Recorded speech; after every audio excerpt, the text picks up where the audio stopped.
Welcome to Widemindedness with Victoria Ball, the podcast in which I interview expert guests who want to join me in celebrating that life is not black and white.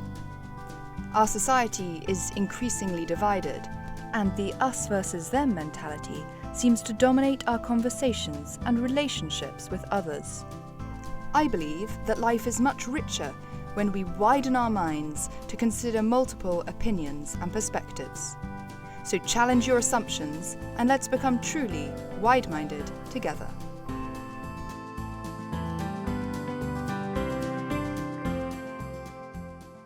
This is part 2 of an episode that I recorded with Professor A.C. Grayling.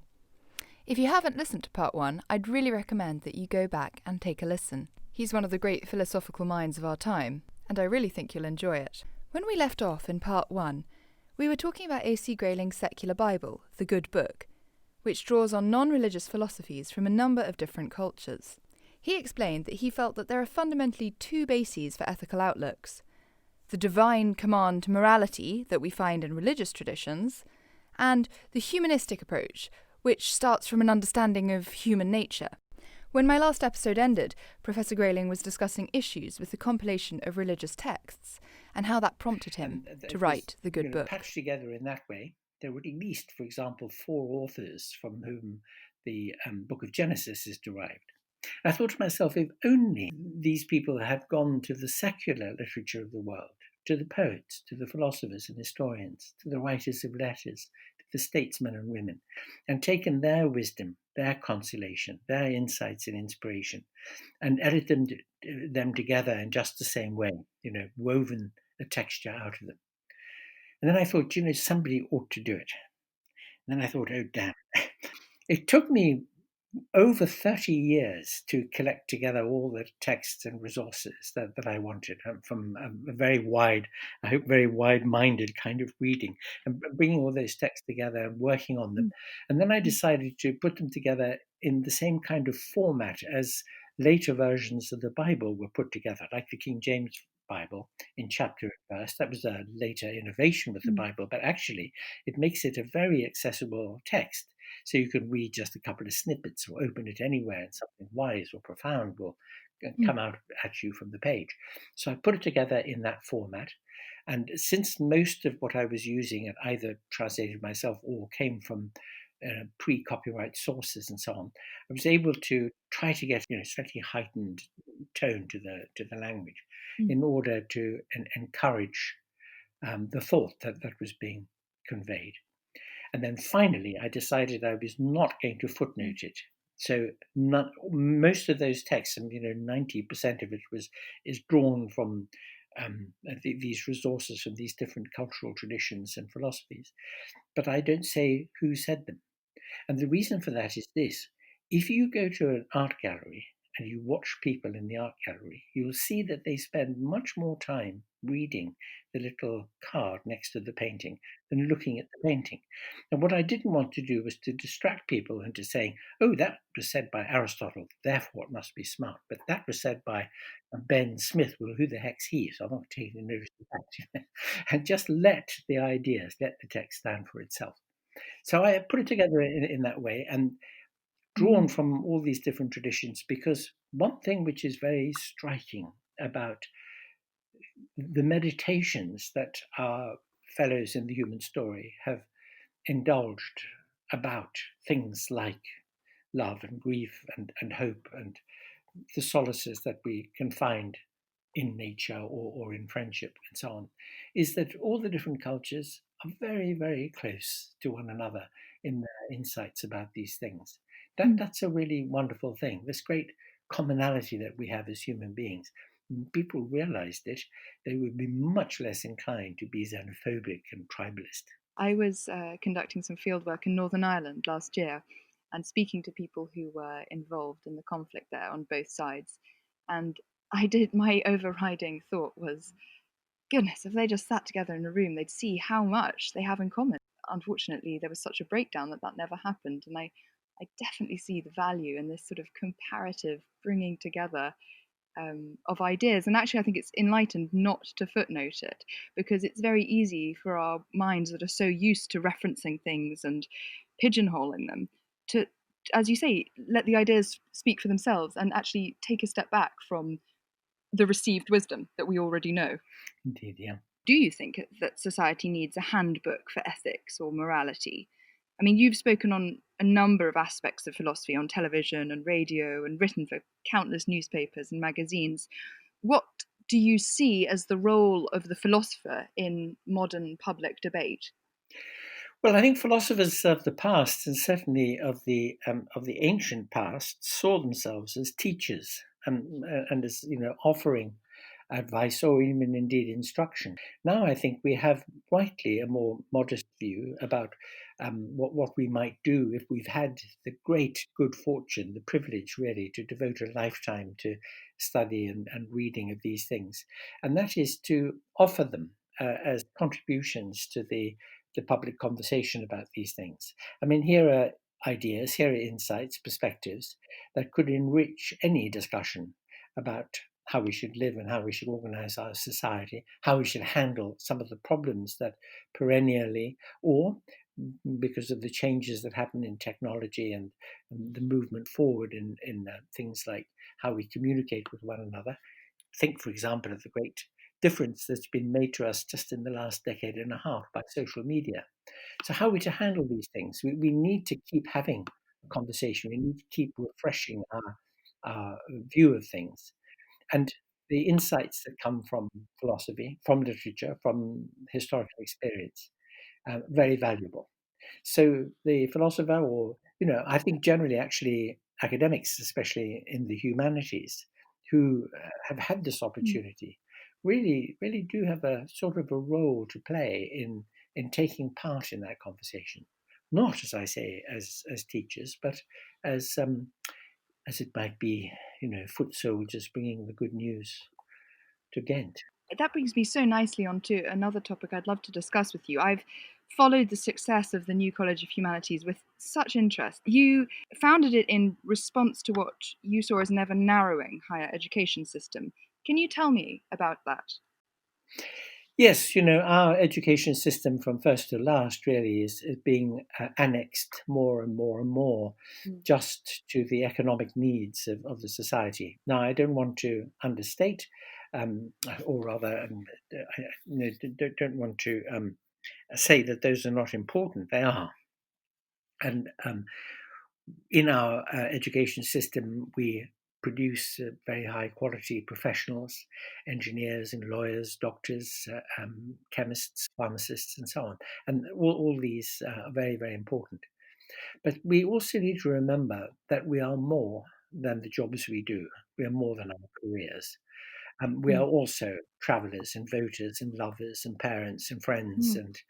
and we read, sometimes we reflect, sometimes we're happy and sometimes sad and so on. And the general richness of life will only have part of its source in whatever it is that we do. Now, people who have a career, and I think this is true of you and me, and we're jolly lucky, Mm.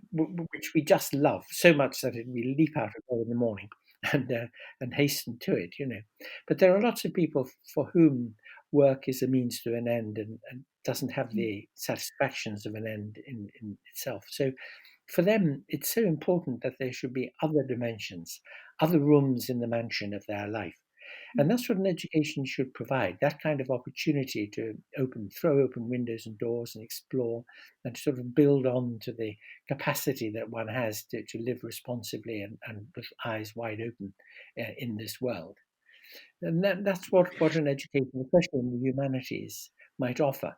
Of course, it's not essential that you should go to Cambridge or Oxford or New College of the Humanities or any of our Mm. great universities, because you could read, you could think, you could talk, you could buttonhole people and ask them what they think about things and try out your ideas on them. But the wonderful thing about higher education is that it is par excellence. It's an opportunity to do those things and really to immerse oneself in them. So I wanted to in a way, contest really the kind of Bernosic tendency, the drift towards making everything about employability and about getting a job. I wanted to assert something about the intrinsic value of education, of ideas, of history, of literature, of philosophy, um, just for their own sake, for themselves, and what kind of basis they can give people for having those added dimensions to their lives. I don't have the stats in front of me, but McKinsey recently published a study saying that a huge, huge percentage of the current workforce is not prepared for the jobs that will be in existence 10 years from now. And when I looked into that, the skills that were missing were problem solving, critical thinking, higher cognitive skills, and interpersonal skills. And I'm deliberately not using the word soft skills because, as someone who has come from a humanities background myself and deem myself very fortunate to have a career where I get to think for a lot of each of my working days. Um, I don't think they're soft at all. I think they're gritty and difficult and require practice. But I do think that they are overlooked in a lot of systems. And so, actually, although you're saying you don't necessarily think this is uh, directly targeted at employability, I would argue I think there's a great employable benefit of this ability to really think that somewhere like the New College of Humanities absolutely fosters in young people. Well, that is true. Of course, there is a sort of disconnect here, which I've very, very often encountered. So I might be talking to a CEO of some big international company, and that person will say, "Oh, I absolutely love people who've studied the humanities. I love people who've done classics or philosophy or literature, because when they come into the organization, they have that kind of flexibility, that broad view, and they can adapt to different roles and different demands as they go up the hierarchy." But then, of course, the human resources people are looking for a coder or an accountant or a this or a that. And at that the level, what's at that level of requirement, when there's a particular job to be done, a particular role to be filled, it's things like numeracy and literacy. And the literacy in question is literacy in the technologies of communication, of computing now, in those things that encourage so many people to go for vocational courses in further and higher education, business studies, for example, or accountancy, as it might be, or if they go into the law, to think about going into a solicitor's office and working in tax law or whatever. That sense of aiming for something that's going to get your foot on the ladder, and Mm. is completely understandable, and moreover, it's necessary. We need Yes. these jobs to be filled. But you're right. It's the thinking things and the breadth of mind. I suppose in one way could be dramatized in terms of that rather simple division that people make between leaders and managers.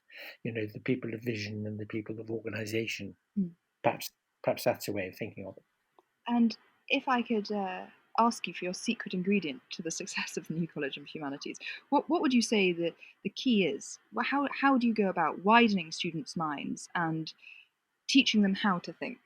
Well, it's two things coupled together. One is that part of the motivation for this was that I tremendously wanted to keep the tutorial, the one-to-one Mm. tutorial, as a very central aspect in amongst all the seminars and lectures and small group meetings and so on.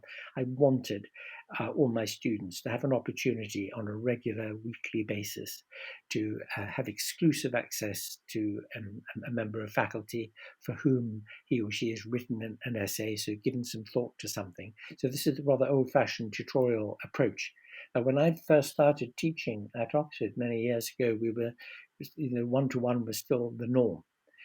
Then little by little it ceased to be, and I don't know what supervisions were like at Cambridge when you were there, but Mm. perhaps there might have been two or three in a Yes. supervision. So I very much wanted that, but I think that opportunity to get undivided attention and really to dig into something is wonderful. So that's part one. And the other thing to which it must be coupled is an ethos.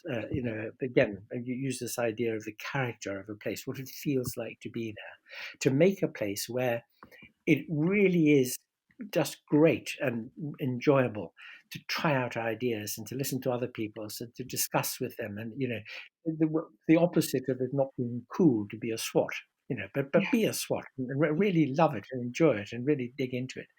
And I remember years ago, I was visiting Bryn Mawr College in Pennsylvania, and I was being shown around by one of the undergraduates there. And she said to me a really wonderful thing that stuck in my mind.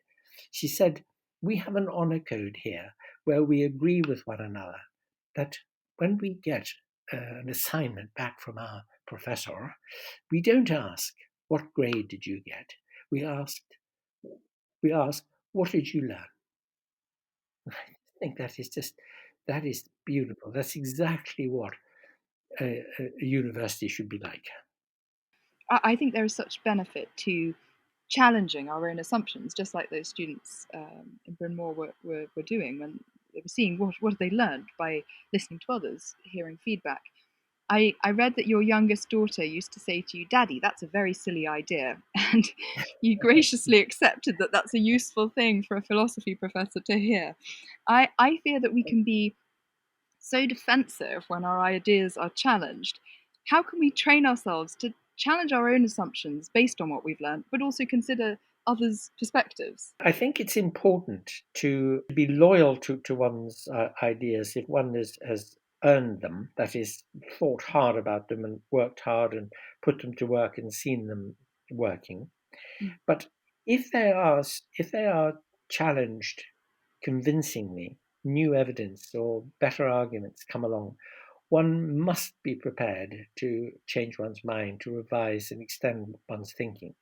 Intellectual honesty, intellectual integrity is so key here because to become obdurate and stubborn and to be wedded to a particular way of looking at things and deafen oneself to anything that anybody might say against it is to lose a sense of all the nuance and indeed all the possibility of really learning something which could be very surprising and revelatory. Hazlitt said something which was picked up by Walter Pater, who actually gave a rather better formulation to it, which is, "It is only the dullness of the eye that makes any two things seem alike." And when you think about what that implies, the idea that if you're not thinking clearly and precisely, that you're just going to muddle things together and have a blurry conception of something, and if you consider that your eye is sharpened by what other people make you see when they challenge you, then you recognize that it's a harm you do yourself if you become, really stubborn and really set in your thinking ways. And the more one listens, the more open what one is to these other things, and however fiercely loyal one might be to something.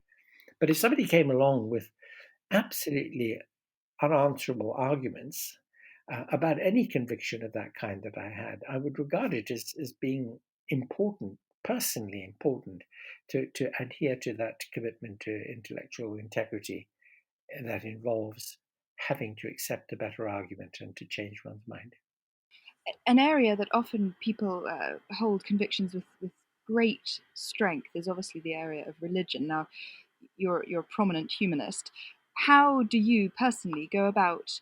I'm sure you've had a number of interactions with equally prominent religious thinkers. How do you approach those discussions? But you know what? When the Good Book Mm. was published back in 2011, um, the then Archbishop of Canterbury, Rowan Williams, owed me something. He had asked me if I would do a double header with him on Dostoevsky's outlook on morality. And we did something together at the Pushkin Institute.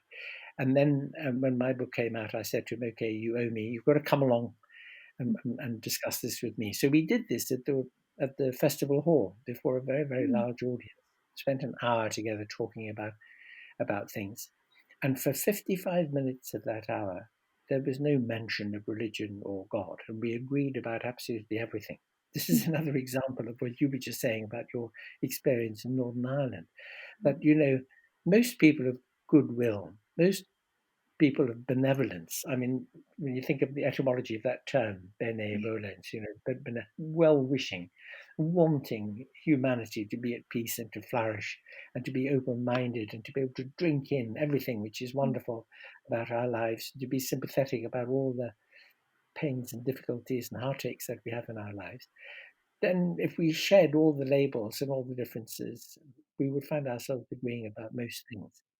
However, I do take it, and this is where I begin to draw a line, I do take it that if you lived your life on the basis, let us say, of astrology, Mhm. this would be a very misguided and misleading and probably in its consequences harmful thing, even if sometimes it made you feel rather good if your horoscope said it's going to be a good day today. And you can generalize the point that I'm making about astrology to other ways of thinking that are really part of the geological strata of the human mind from a very long time ago.